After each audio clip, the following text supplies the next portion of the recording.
So we began the show yesterday talking about the homelessness crisis, the vagrancy crisis, more like it, and which is, by the way, and I need to be better about this too, but this is the word we should be using, vagrant, which is the word we used to use for what we now call homeless people. But in fact, this is vagrancy. These are vagrants. And we talked about this crisis, especially in places like San Francisco. But in San Francisco, as we discussed, they magically found a way to solve the problem for a few days anyway, as they prepare for a visit from various political leaders and CEOs and, the communist head of China.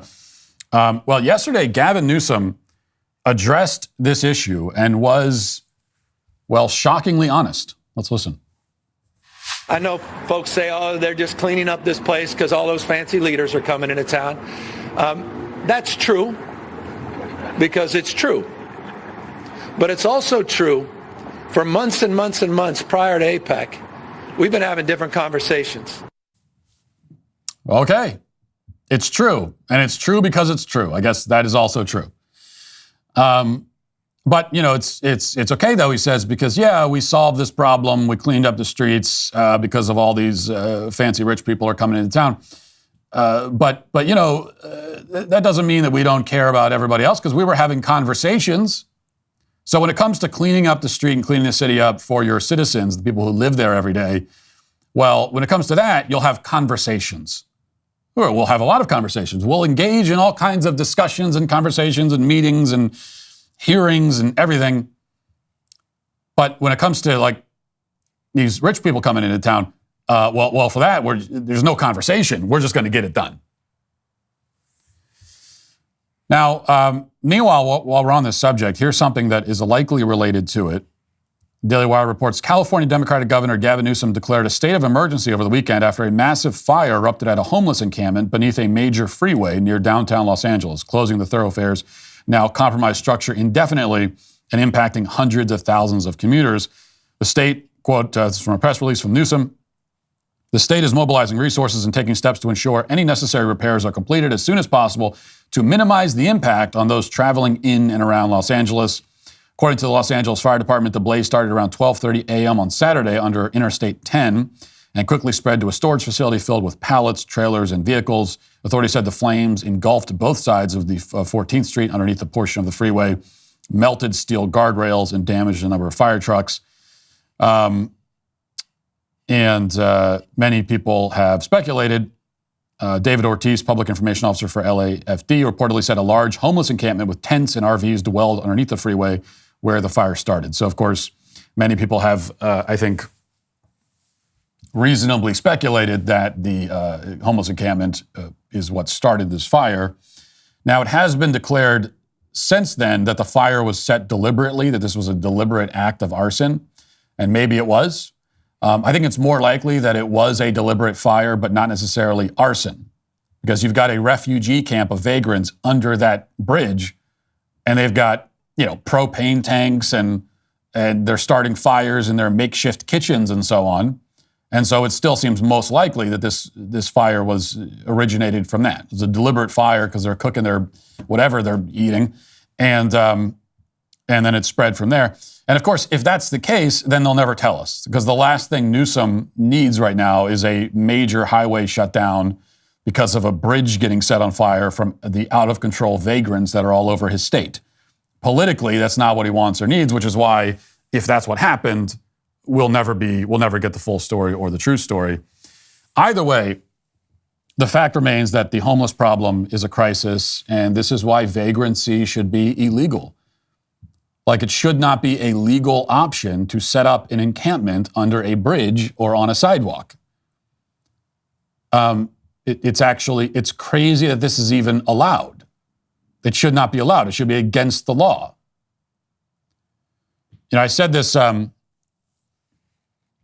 which is why in most cases, if you have a tent and you want to set up your tent somewhere and you're not a vagrant, there's all kinds of laws and regulations, and there's only certain places you can go with your tent and set it up, and you got to get permits and you got to do everything else. Sometimes you got to pay to access a campground and all these kinds of things.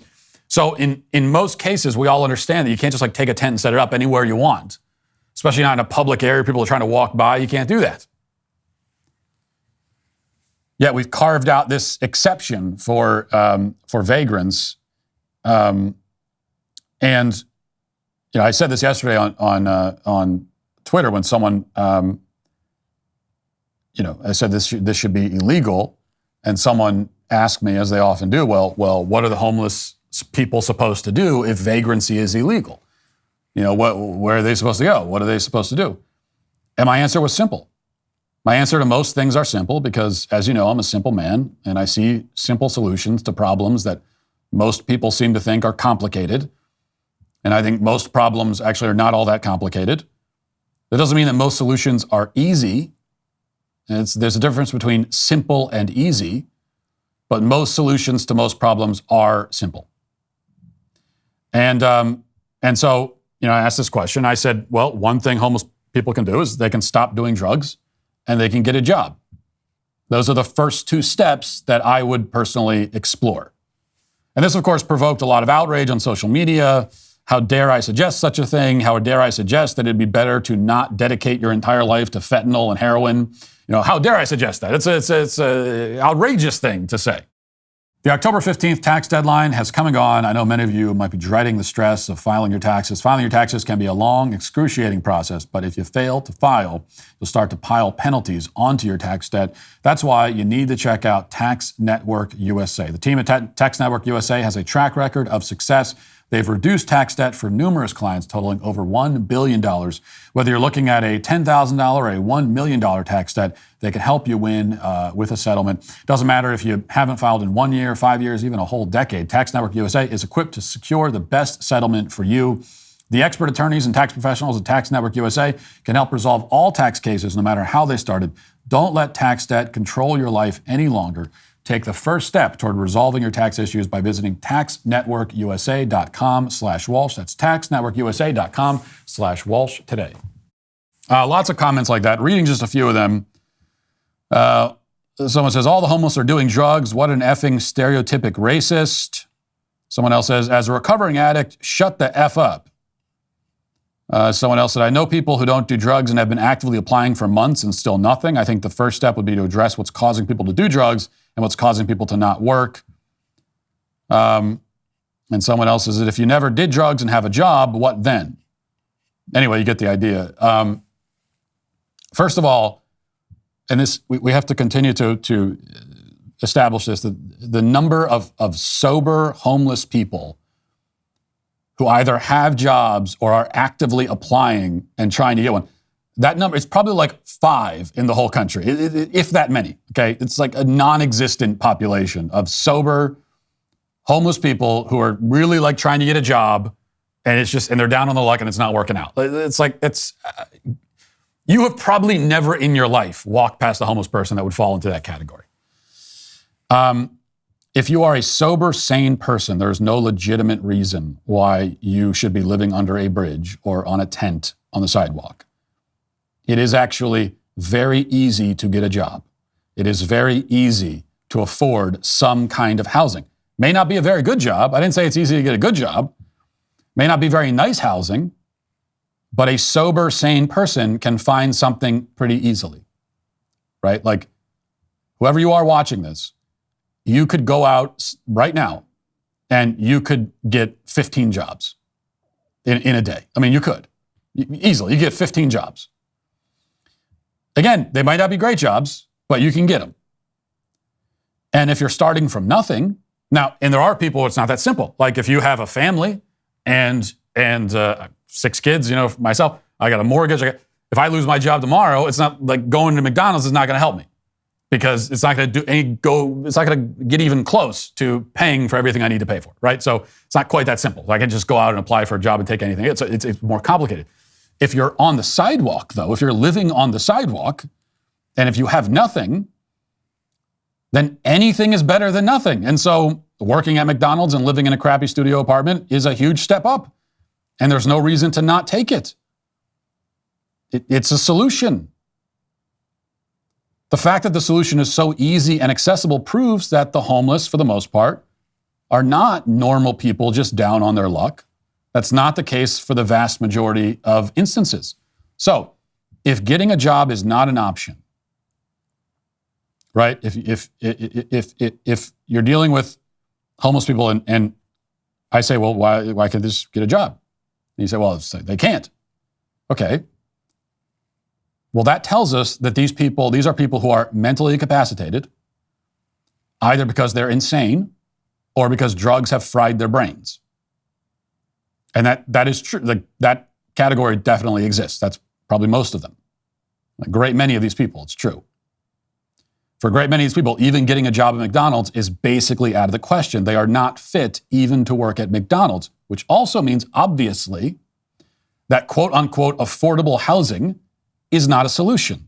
Simply giving them shelter and housing is not a solution.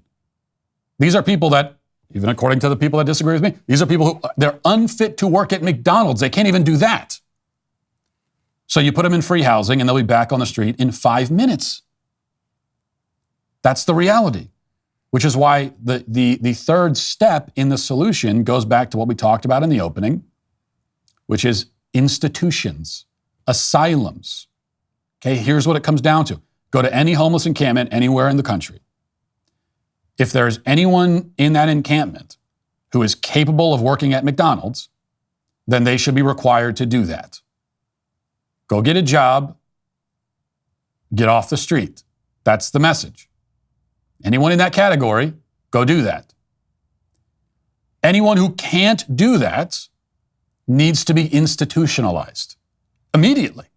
Round it up and put in an institution, put in an asylum for people who are not mentally fit for society. That's how you solve the problem. Okay? You round them up and you put them in institutions, put them in asylums, all of them. And we can either, because that's it. It's these people exist, and so they can either be in asylums, which is what we used to do, or they can be on the street. Those are the only two options. Again, going back to the beginning, we're dealing with a lot. It's like when you're dealing with a difficult, though not complicated, when you're dealing with a difficult problem, many times there's the choices are not good. Like there is no choice where everything is great and there are roses growing everything and unicorns are flying in the sky. That choice isn't on the table. And so when it comes to the homeless problem, there's really two options. They can be on the street, all over our cities, setting bridges on fire and taking dumps on the sidewalk, or they can be in an institution somewhere. Period. Those are the two options. It's got to be one or the other. And if you're saying, well, we don't want to round them up and put them in asylum, it's a horrible thing to say. Okay, then what you are saying is you'd rather have them on the street. And don't tell me that, no, I want a third option. There is no third option, you moron. It doesn't exist. So I don't want to hear about your third option. Round them up, put them in asylums, or you leave them on the street. That's it. Which one? You only get two. We used to put them in asylums. That's why we didn't have homeless all over the street. Now we don't have asylums anymore, and they're all over the street. It's not hard. It's not hard to connect the dots here. The mathematical equation it's one that even I can solve. So that's it. That's what it comes down to. Hey, YouTube, thanks for listening to the show. If you'd like access to my full show with no ads, you should go to dailywire.com and use promo code Walsh to get 2 months free on all annual plans. See you there.